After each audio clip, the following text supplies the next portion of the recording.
أعوذ بالله من الشيطان الرجيم. بسم الله الرحمن الرحيم. والنازعات غرقا والناشطات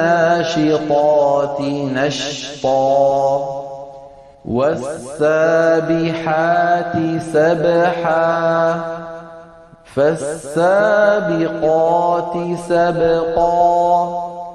فالمدبرات أمرا يوم ترجف الراجفة تتبعها الرادفة قلوب يومئذ واجفة أبصارها خاشعة يقولون أئنا لمردودون في الحافرة أئذا كنا عظاما نخرة قالوا تلك إذا كرة خاسرة فإنما هي زجرة واحدة فإذا هم بالساهرة هل أتاك حديث موسى إذ ناداه ربه بالواد المقدس طوى اذهب إلى فرعون إنه طغى فقل هل لك إلى أن تزكى وأهديك إلى ربك فتخشى فأراه الآية الكبرى فكذب وعصى ثم أدبر يسعى فحشر فنادى فقال أنا ربكم الأعلى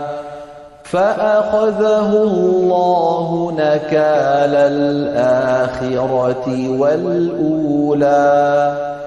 إن في ذلك لعبرة لمن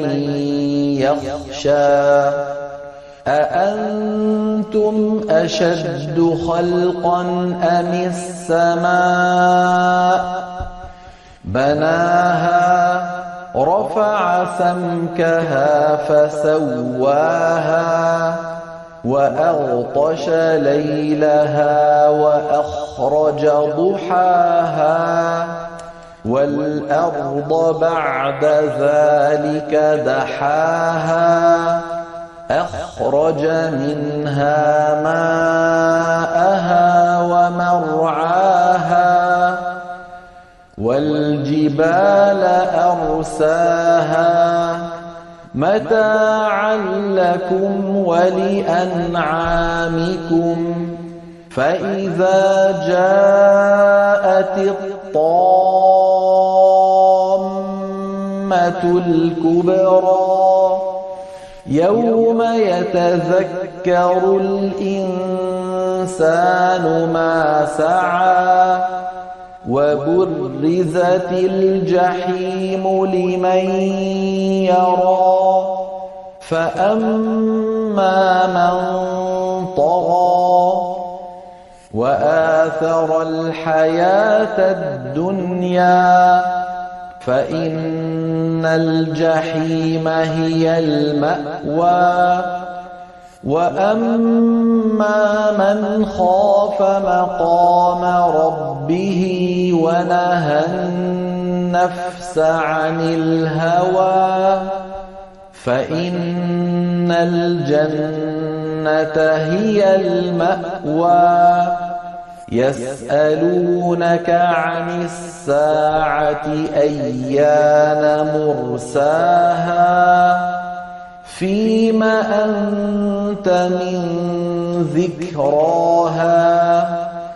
إلى ربك منتهاها إنما أنت منذر من يخشاها كأنهم يوم يرونها لم يلبثوا